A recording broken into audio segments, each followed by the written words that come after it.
This meeting is being recorded. Hi, this is Senator Anwar. I could not join in, so I'm had to dial in. Sorry about that. No problem. Welcome. Good morning. Senator Anwar, is that your voice I hear? Yes, it is. I'm on the phone because for some reason I could not get my Zoom to work, so I'm calling. Okay. Well, my apologies for my lateness this morning. Senator, are you ready if I go ahead and get things started? Yes, please. Thank you. And thank you, everyone. And thank you, Dr. Nehru, for your help. Oh, welcome. Thank you. Okay. Well, everyone, good morning again. Thank you for your patience as we start a few minutes late for our first NASH working group meeting. Welcome. And we will begin by doing introductions. Whoops. Forgive me, I'm having a little technical issue.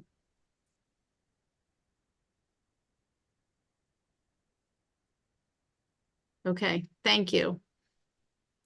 And I want to just note before we begin, we have CTN here recording and thank them for being with us. So I would like to begin first, Senator Anwar, I'll turn it over to you if you want to make some opening remarks as we get started and introduce yourself. I'm sure that everyone knows you, but we'll start with you. Thank you so much, Representative Kristen McCarthy-Vahey. So I wanted to thank each and everyone who's able to join us this morning. This is an important issue. It is affecting many people in our community. This is somewhat of a silent epidemic, and I wanted to thank Dr. Nehru for raising the awareness and being an expert that he is in this area. And we have had the opportunity to have multiple conversations about this silent epidemic that's brewing, which is going to result in certain populations having cirrhosis at a much younger age than what we had ever anticipated. And it is something unrelated to any alcohol intake or infection.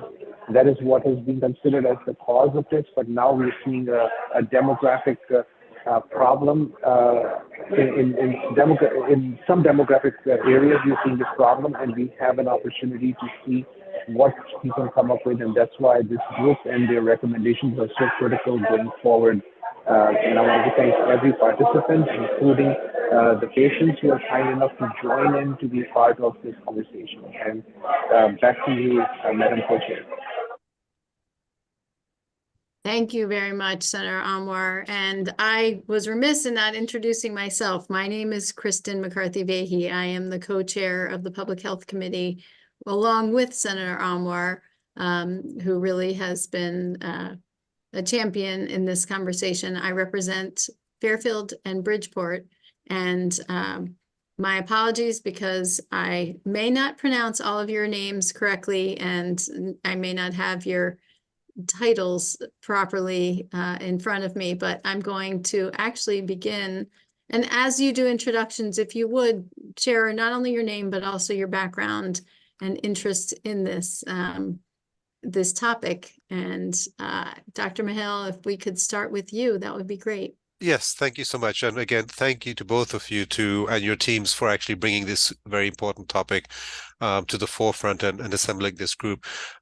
So I am a clinician trained in hepatology and also obesity medicine at Yale School of Medicine. I direct our fatty liver disease program here, and I'm a co-director for our Center for Weight Management. So I'm very familiar with this disease area from the perspectives of obesity, metabolic syndrome, and specifically as it relates to liver diseases. Thank you very much. And next we will go to Andy Beltran. Hello, everyone. I'm Andy Beltran. I guess I'm trained as a psychiatrist, but currently serving as assistant professor of psychiatry at Yale University, as well as UConn.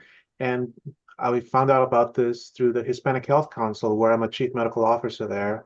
And my interest has to do with, number one, getting to know more about, I guess, non-alcoholic hepatic steatosis, as well as I believe it's highest in the Hispanic community.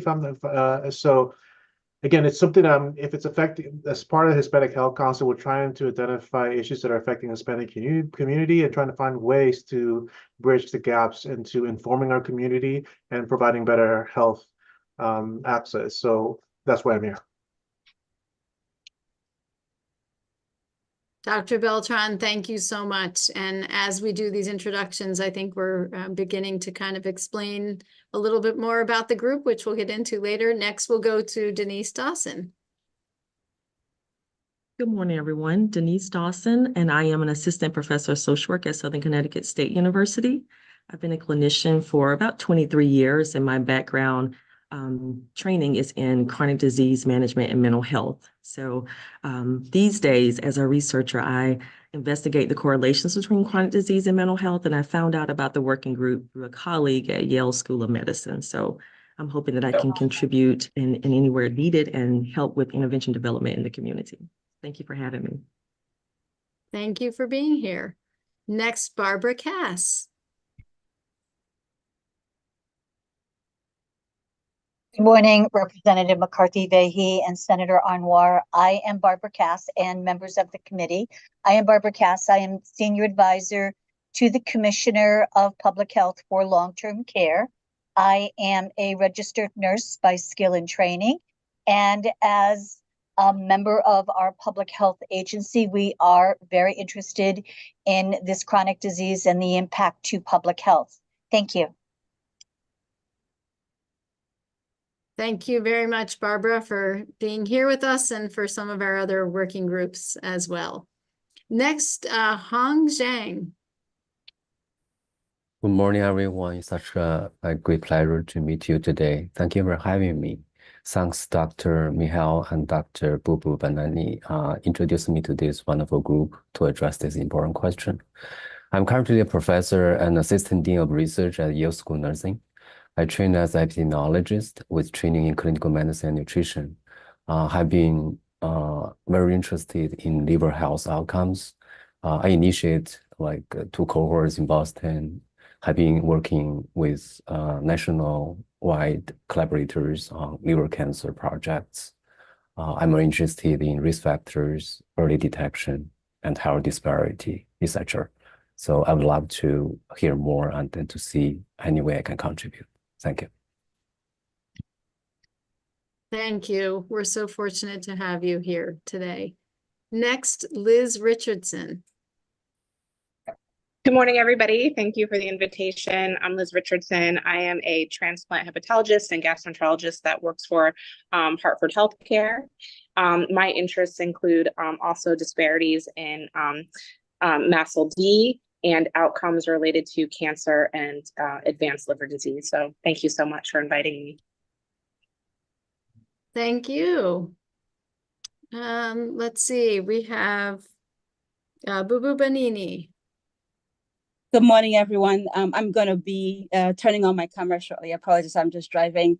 I am an assistant professor of digestive diseases at Yale School of Medicine and translational research director for our metabolic health and weight management program. My interests are in hepatology and obesity medicine. And I just started recently an NIH-funded study in patients with steatotic liver disease, which is the topic of our group. So I'm very excited to be here and I look forward to working with everybody. Thank you so much.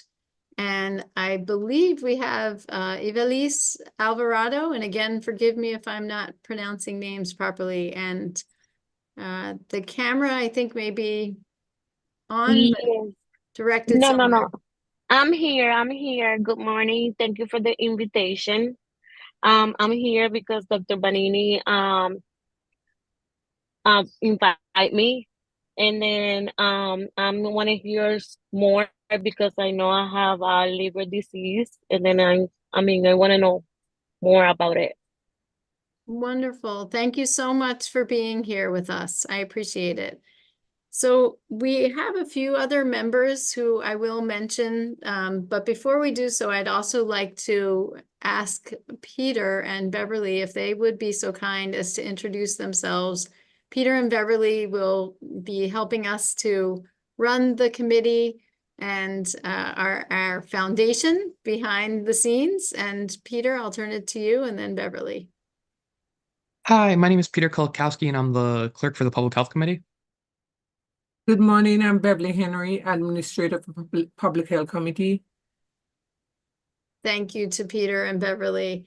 We also have a couple other members who haven't joined us today, but I just will note we have Alicia Ricks Harris of New Haven. We have Jorge Moreno, who's a representative of a patient advocacy organization. And then we also have Allison Giger of Old Saybrook, who is either a nutritionist or dietitian with experience in providing guidance on preventive measures and dietary interventions related to non-alcoholic fatty liver disease. So with that, we will move on to the next item on our agenda, which is the designation of co-chairs. We, as a group, you all will make the decision formally, but we have, because Dr. Mahal has been such a champion and we've been working with him, and so many of you have connected through him. And I will let him speak for himself, but hoping that he will be willing to help lead the group. Doctor, would you like to say anything related to the leadership of the group? So no, thank you for that. I mean, so the expertise I bring to the group really is regarding the understanding of the disease process in terms of the pathology of the disease process, the clinical management of the patients, and some understanding of the epidemiology of the disease process. Obviously, everybody else here are experts in their own arena, which definitely intersects with the disease, whether it's psychiatry, social work, epidemiology. So it's clearly is a group effort, but I'm very happy to try and, coordinate the discussion. We are so grateful. Oftentimes in the working groups, we do have co-chairs, and in part to help share the load. It's not a necessity, but I would put it out there to the group. Are there any others who are interested in co-chairing? And as we actually do that, I will, if I may, I see we have had one other member join us. So just if we can hit pause on this agenda item in terms of the designation of co-chairs. I see, Ms. Harris, that you have been able to join us. We just did introductions, and I wondered if you would be willing to introduce yourself to the group. Welcome. Thank you. I apologize for being late, but I'm traveling at this time, and we had just landed, so I was having trouble getting on. But again, I apologize for my lateness. My name is Alicia Ricks Harris, and I am a patient living with cirrhosis, non-alcoholic cirrhosis of the liver. Well, Ms. Harris, what an impressive show of commitment that you are joining us in this way, and we are honored to have you to be part of the group. We were just moving into the portion of the meeting to designate our co-chairs, and we will go back to that. Are there any other members? I'll be happy to be co-chair. Ms. Benini, that's wonderful. So we will, at the end of our meeting today, if you and Dr. Mahal are able to just stay on for a few moments so that we can have a conversation with Peter and Beverly about that. And we're so grateful to all of you for being here, and to the two of you for stepping up. Thank you so much. And I do want to especially thank my patients, Alicia and Evelise, for making it today to the meeting. Amen to that. So next on our agenda is our working group scope of work. And I would just point out that these materials, the section of Public Act 2419, which is what directs the scope of the work, was sent to you in the meeting materials so that you would have it as well. The group, and I will just read that the Public Health Committee shall establish a working group to study non-alcoholic fatty liver disease, including non-alcoholic fatty liver and non-alcoholic, and I think that I may have to have help with pronouncing this one. Oh, Dr. this Mill? says steatohepatitis. Thank you very much. Team effort already here. Thank you. And so we have a number of items on the list, and this is a list. It says it shall include but need not be limited to.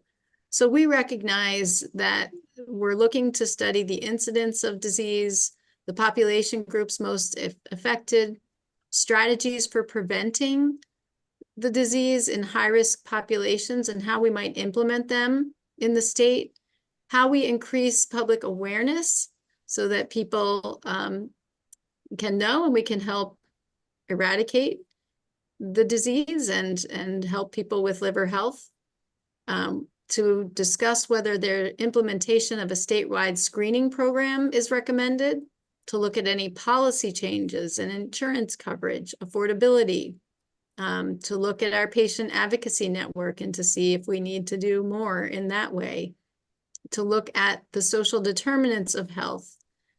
And then, as you can see, the membership list is also part of the statute. Dr. Mahal or Ms. Bonini, would you like to say any more related to what you see in the scope, or any comments from anyone? I would like to make a few comments, but just wait and see if anybody else would like to make comments as well. So, okay. So I think the scope is actually quite comprehensive. And, especially considering we have till January 1st, it's very comprehensive, right? I mean, it covers an awful lot of territory. So I personally wouldn't want to expand the scope, but obviously if other people have anything they would like to add, that we can certainly do that. And then the other thing I just wanted to point out, which is right at the end, which is what I was going to mention at the beginning, and perhaps you'll be getting to that, is section F, which is not later than January 1st. The working group shall submit a report on the findings and recommendations. So that's obviously the work that we have ahead of us. Thank you for that. And as we are getting a few of our working groups started this week, as Senator Anwar and I shared with another group, the work of the group will end when the report is submitted, or January 1st, whichever is later. And one of the things that we like to let people know is that certainly as we head into the next session, whoever our leadership is in the Public Health Committee and the newly formed legislature, that it's helpful to have those recommendations early on if legislative changes need to be made. However, there is a fairly extensive scope within the conversation, and we want you to be able to have a full conversation. The gift of having all of you come together is you bring expertise and perspective from various fields, and this is why and the purpose of having our working group. So if there is a need to have a little bit more time, that's okay. I think what's most important is that there is a full and robust conversation that's able to cover the areas that you all feel need to be covered. So I don't know, Dr. Mahal, if that answers your question. Yes, thank you. And I think, what I would suggest is that as a first pass, and we wouldn't be able to do it today entirely, but we just go through the list as it has been presented to us. I think it's as good an order as any other order, and then certain things will come to the forefront. And just on a logistical level, as you all may see, today is really organizational. So just talking about our scope, and then we'll talk about meeting schedule. From there, as I mentioned, we will have a conversation with your co-chairs and talk a little bit about how they would like to see the structure move forward in terms of going through future meeting agendas and in what way. And obviously, Dr. Mahal is suggesting that that's a very clear pathway, is the list that's within statute, which was given consideration during the legislative session. So Dr. Mahal, did you have another comment? I was actually would appreciate some guidance as to what, because it's the first time I've been involved in preparing a state level report. So what is the typical life of a report like that? So what happens to it on January 2nd? That's a great question. I see some smiles from others who have been through this before. Our reports are as worth and as good as what we all choose to do with them. So the report will come back to the Public Health Committee. It will be available to all who are members of this committee. And also the meeting information will be posted on the Public Health Committee website. So it will also be available to members of the public. Senator Anwar, would you like to chime in? Yes, thank you. I think you're absolutely right, Madam Co-Chair, but I'll just add, this report is essentially meant for the legislators to look at it. And then, so as a group of experts and people from various experiences, academic and personal, would be able to make a recommendation to the legislators and say, we feel that the state of Connecticut Public Health Committee members or other committees that may be relevant to what your recommendations are should consider X, Y, Z, or A, B, C on the list, which will help us start to look at ways to try and prevent this and manage this in a better way. So every legislator in the state of Connecticut is going to be the recipient of your suggestions. Okay, thank you so much for that. And I believe we've had at least 2 people join, perhaps 3, but at least 2. Yes, Dr. Mahal, I absolutely love that you're in that role already of serving as our co-chair, and I'm so thankful for that. I see Dr. Moreno has joined. Would you like to introduce yourself? Yes, hi. Nice to see everyone on the call. My name is Jorge Moreno. I've been an internist in the New Haven County for 10 years now, but I also have an obesity medicine specialty for the last 5 years. And so I'm excited to join the group and help with this different perspective for everyone here. Thank you. Thank you Allison? and welcome. We have Dr. Mahal, did you say Allison as well? Allison, yes, Allison. Hi, I'm Allison Jaguar. I'm a clinical dietitian with Yale Digestive Health. I appreciate you guys letting me join and be a part of the group. I've been with Yale for a little over 5 years now. I've been a dietitian for about 15 years, and I'm board certified in obesity and weight management as well. Welcome. Thank you. It's wonderful to have all of you. And I will say that we have perfect attendance here today. And I will note that we do have one other vacancy available for a person in the state living with non-alcoholic fatty liver disease. So if there is, as all of you as members, if there is someone that you think would be willing to serve and interested, you can contact Beverly, Peter, myself, or Senator Anwar to then share a name. I'll just note that as well. So to the conversation with Dr. Mahal in terms of going forward, some of those conversations about logistics and next steps we will have after this meeting with your 2 co-chairs. Certainly as committee members, you can reach out to the 2 of them related to how the agendas go forward and who might come if you wanted to bring people to speak with you. Or just have conversations. You certainly have a tremendous amount of expertise right here within this group. You can also reach out to Senator Anwar and I and to Beverly and Peter. We will all be communicating together on those logistics. Speaking of that, if we may move into meeting schedule. And also item 6, the next one, which would be the announcement of the time and date of the next meeting. Because of all of your schedules and where we are around the state, it was the thought and intent to continue to have the meetings via Zoom, which I think I see heads nodding. With your busy schedules, I think that's the most practical and certainly one of the things we're grateful for that's come out of what happened during COVID. So that's the one thing that we will bump into is just making sure that we're not meeting at the same time as the other working groups because our YouTube channel and our Zoom capacity can just be one at a time.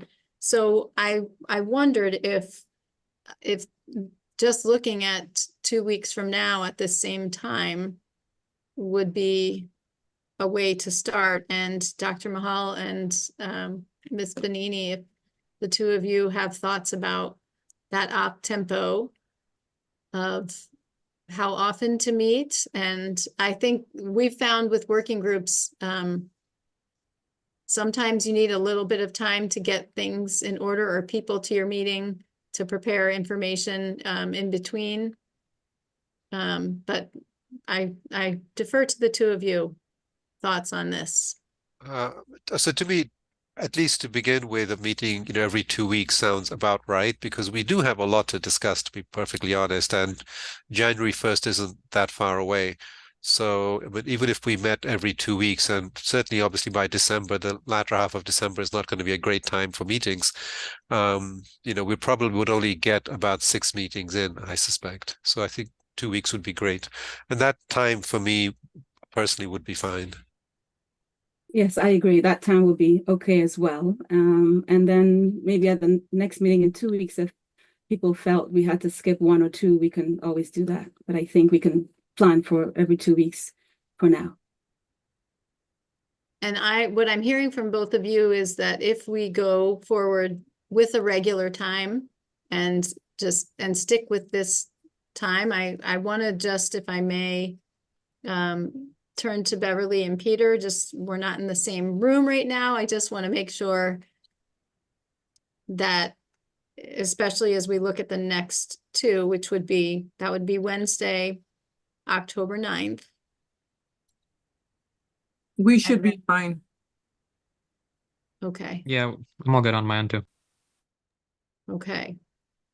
Not sure about the others on the call. Yeah, I have to miss it due to a conference in Spain at that time. Just one of them, the 9th one. Okay. But in general, this time is in general okay? I do have endoscopy on Wednesday mornings, but I'll try and maybe adjust the schedules for the Wednesday meeting. I don't know if it's possible to meet any slightly later on Wednesdays, but if not, I will work with it. That is something I would say as the chairs, it's probably most important that the time would work for the two of you. So what did you have in mind, Boo Boo? More like 4-ish? Just maybe like 12 or 12:30 on Wednesdays. Yeah, I mean, that's certainly fine for me. Okay. Instead of 11:30, we could do 12:30 perhaps.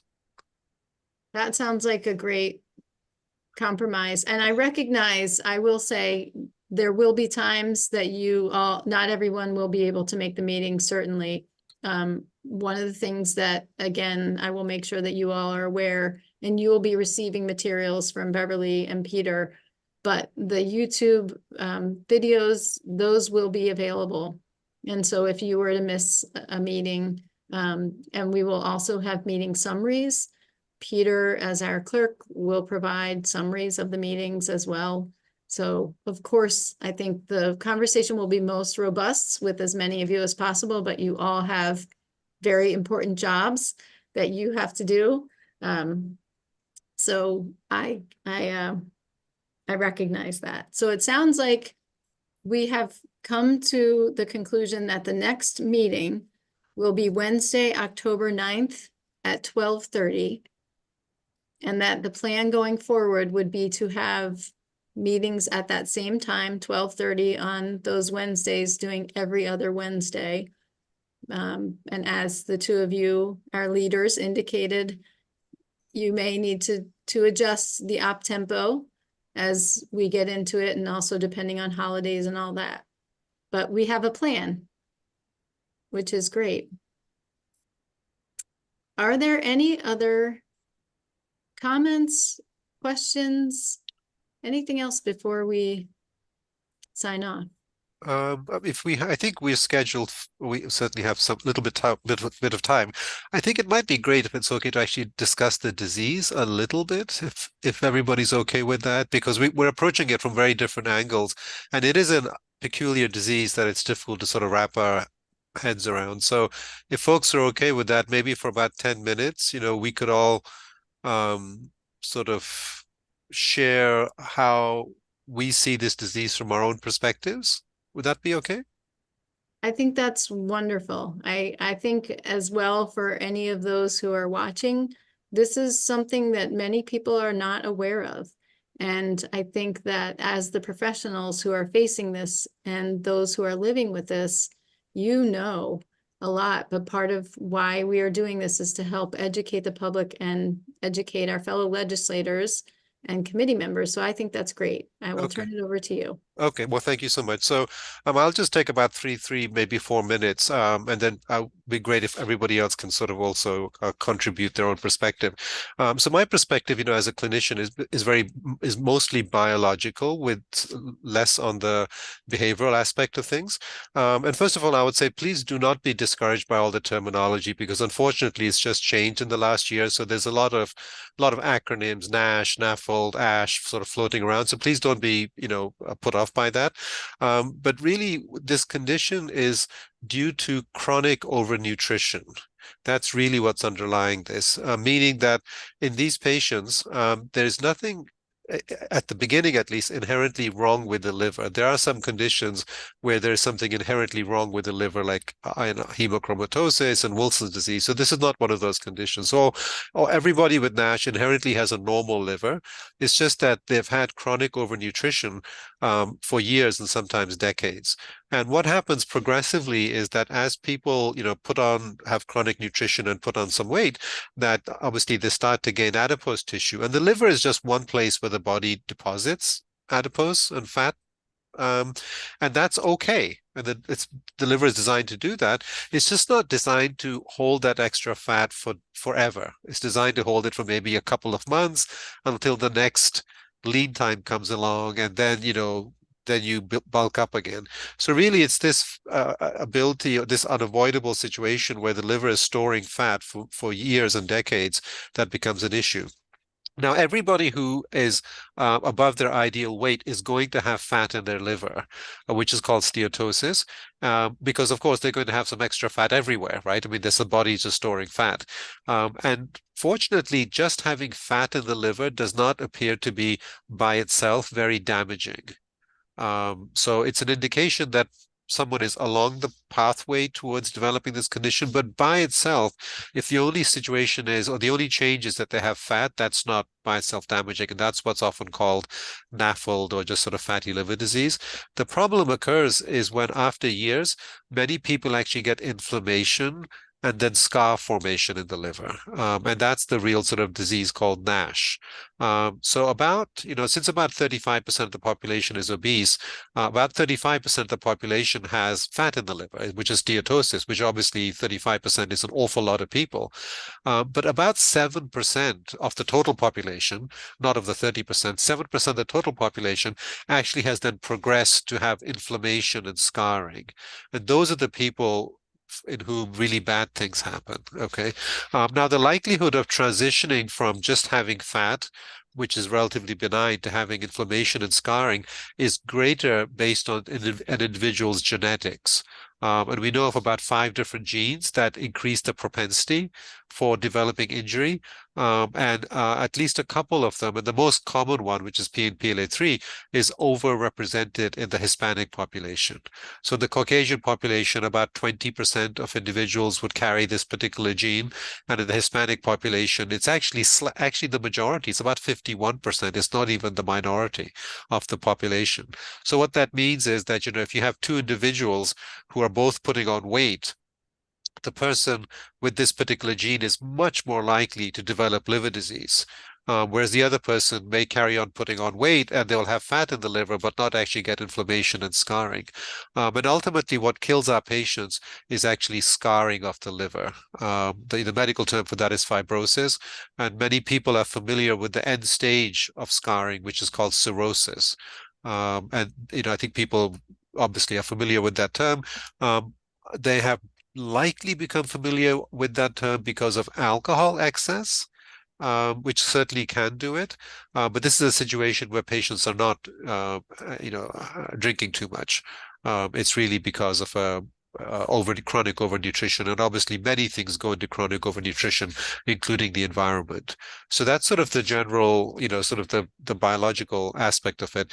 And the one final thing I will add is that the one piece of good news in fatty liver disease is that moderate weight loss actually improves the situation dramatically. By moderate, I mean about 10 to 11%.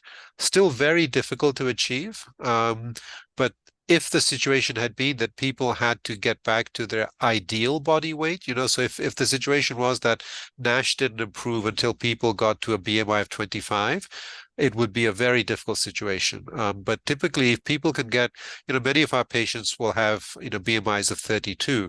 If they can get to sort of BMI of 27, their NASH will get better. And actually, one other final thing is that, since this is associated with obesity, we all have certain images of what a patient might look like. So the typical NASH patient is not your patient with a BMI of 40 or above, right? Because as soon as we say that a disease associated with obesity, we sort of think, oh, well, this will be the 400-pound patient who has this disease. That's actually not the case. The average BMI for a patient with NASH is between 31 and 32. Okay, so that, so I'm 5'9". So for me, that would be around 210. Which, for somebody who's 5'9", it's 30 pounds overweight, but by no means is somebody who 210, if they walk into your office or you see them socially, is somebody you'd look at and say, oh, well, this person clearly has medical issues in the way that you might if you saw somebody who was, say, 400 pounds. So that's why, because of that, because there's so many people in our population who are 30, 35 pounds overweight, it tends to get missed. And then the other tragedy is that people don't actually start feeling ill until they've developed cirrhosis. And that's obviously, a tragedy. And, and Dr. Benini and I and many others as well, Dr. Richardson and others, we've diagnosed patients who are as young as 31, 32, where they come to us and on the first clinic visit, unfortunately, they are already cirrhotic. So I will stop. I mean, we could speak for a long time, but I just wanted to give a sort of a general overview. Thank you, Dr. Michal. And also my apologies to Dr. Benini, who I did not put together, is also a doctor. And so please accept my apologies for not acknowledging that. But I would turn it over to you for any remarks. Yeah, absolutely. Yeah, I do totally agree with Dr. Michal. I think one of the tragedies or challenges with this condition is that majority of patients are asymptomatic. By the time they develop symptoms, unfortunately, the disease is at the end stage. So that is really key to keep in mind in terms of public health impact, such that if, majority of patients are already end stage by the time they're diagnosed, you can imagine how much, that impacts, just in general, a number of different factors. I also do want to mention a couple of other challenges. One being that there aren't really good tests to diagnose this condition. The number one best test is a liver biopsy, but that really isn't practical for everyone to undergo that. So we have non-invasive testing that we can use. Those tests are really good to rule out the condition so that when those tests are negative, you can more be rest assured that the patient doesn't have scarring that develops with this. But when it's positive or intermediate, then you really need to do more definitive testing for that. The third thing I want to mention is that there aren't good pharmacotherapy for this condition. The first drug for NASH was approved earlier this year, and there are a lot more drugs in the pipeline of testing, but definitely there's a really great unmet need in terms of good treatments for the condition. But perhaps in anybody else, because obviously we have other experts from psychiatry and social work and epidemiology, please, feel free, and nutrition and primary care, please feel free to give your perspective. I'm sure most of you have come across a few patients with this condition. I just want to share that as a psychiatrist in clinical care, I rarely see it. So it rarely crosses my path. When I do see it, it's very tragic because, like you said, it happens so suddenly, and they're usually very young. But no, I don't see it that often. Okay. So that's all I want to say.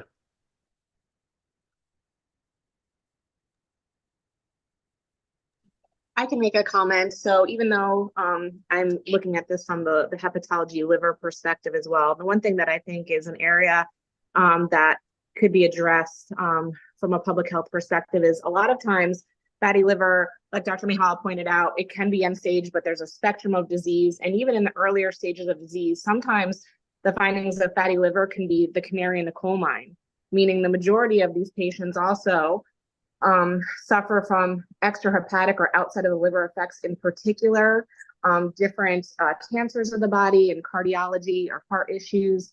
And so one thing that I would hope to come out of this work is raising awareness in that regard and improving access to tests that may not be liver directed per se. So for instance, if somebody has a high quantity of fat that's identified in their liver through testing, like, you know, in my office, we have a device called a FibroScan that can quantify fat. And so if there is a patient identified that, you know, maybe doesn't have a lot of fibrosis, but has a whole lot of fat, maybe that person should get a CT calcium score. And what are the barriers to that? And so I think just kind of addressing the other issues that these patients are facing outside liver is also really important too. Yeah. Great. Thank you. Thank you. And if I may, I know there are some others who want to comment, but just as a follow-up related to the cardiac calcium score in Senate Bill 1 this year, we did for those insurances that we are able to mandate now require coverage for that. So I appreciate Great. that. I think there was someone else, maybe Dr. Moreno was going to comment. Yeah, I think no, thank you for that comment. I think that I agree with everything everyone has said in terms of the diagnosis and how tricky it can be.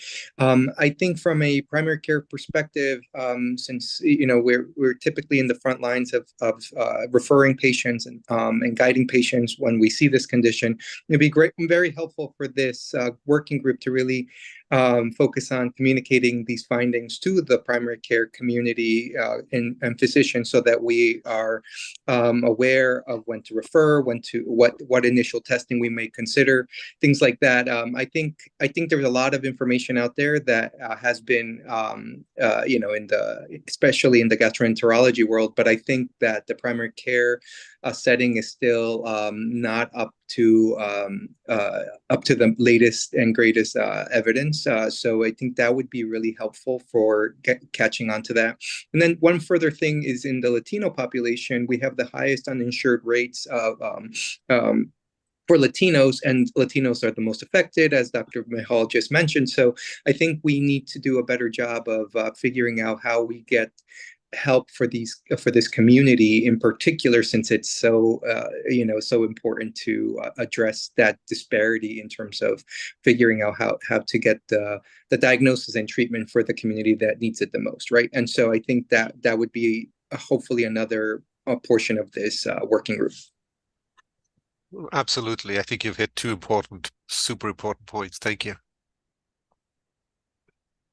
I concur, and if my apologies, I just would also like to add, part of the struggle, I think, with many of the working groups that we have is that, as you all are pointing out, these issues are so interconnected, and even within the scope, we talk about the social determinants and certainly the access to healthcare. And that will be one of the challenges that you as a group face is, where do you want to direct the conversation, and in the end, those recommendations that come forward. Yeah. May I also add another point, which is that the prevalence of the metabolic dysfunction-associated liver disease has been increasing in the younger ages, including the adolescents. I think this speaks to the importance, urgency of this disease. Yeah, no, thank you for making that point. This is unfortunately not a disease just of people over 55 or 60. Just a question for you experts. What is the likelihood of being able to just test genetically, and how many patients will be helped by just genetic testing? Is it feasible? Oh no, it's feasible. It's not recommended at the moment because what the carrying this particular gene does, it increases the risk roughly threefold. But that risk is only a real risk if the person also has the environmental issue. So, for example, people with the this PNPLA3 disease-associated gene, if their BMI is under 25 or 26, they're fine. So the effects of the gene really kick in as the weight starts going up. So simply testing the gene will give some information. You'd be able to say to somebody who, say, well, that you have, say, roughly a 3 times greater risk of running into trouble if you became obese. But this is so it's some useful information, but not enough that I think it would change management, because you still want to do the same things for the individual, which is get them to, a healthy food environment and guidance about diet, etc. Excuse me. I must say that even for genetic testing in select populations, there still are a lot of barriers to doing that in terms of cost and insurance coverage. So I think that in select populations, that could be explored, but probably not on a wider scale.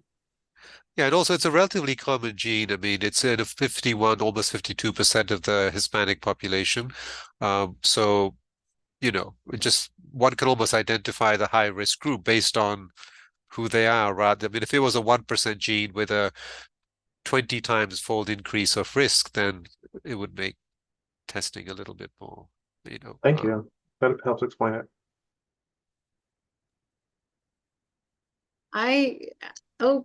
Denise, please proceed. Okay. Thank you. I just wanted to add that my interference with patients have been kind of the disease management portion. And alongside the medical care, what I've seen is people having a really hard time carrying out the health behaviors. So trying to lose the weight, eating healthy, and mood and substance abuse can interfere with a lot of the medical treatment. So what I'm hoping we can integrate into the working group is some type of screening for mental health, behavioral health issues and interventions, because I think ultimately health will improve if the mental health and emotional wellness is intact. Oh, absolutely. Anxiety and, snacking, we are all very closely associated. In fact, one of the things is that, I'm worried that we massively underdiagnose eating disorders. I mean, the literature suggests that their prevalence is somewhere in the 3% range. And we certainly don't diagnose them at that 3% range. So, I mean, I think that's an incredibly important point. If there were no other medical points, I mean, for the folks here who are experts in committee work and state work, I just had a couple of general questions. So for example, we have 9 topics, shall we say.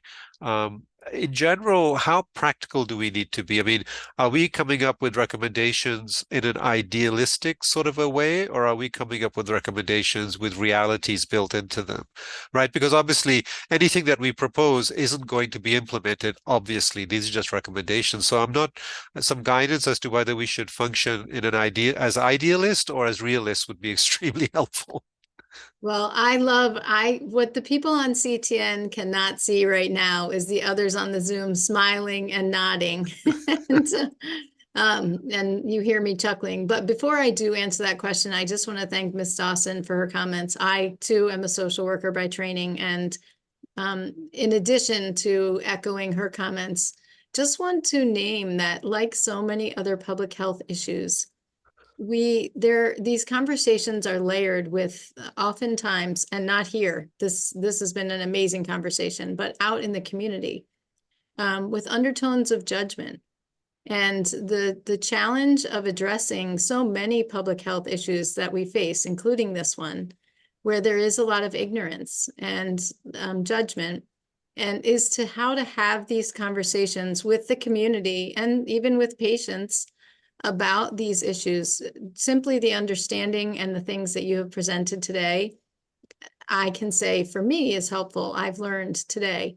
But in terms of answering your question about how idealistic versus practical, the part of the work of this group will be to help educate and help people to understand. And simply by having the conversation and doing it in this kind of public way, that will be accomplished.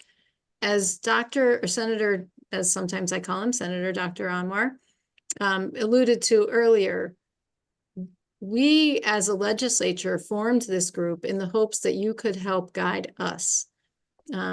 Clearly, all of the scope, the sections in the scope are not going to necessarily be things that we might put into law.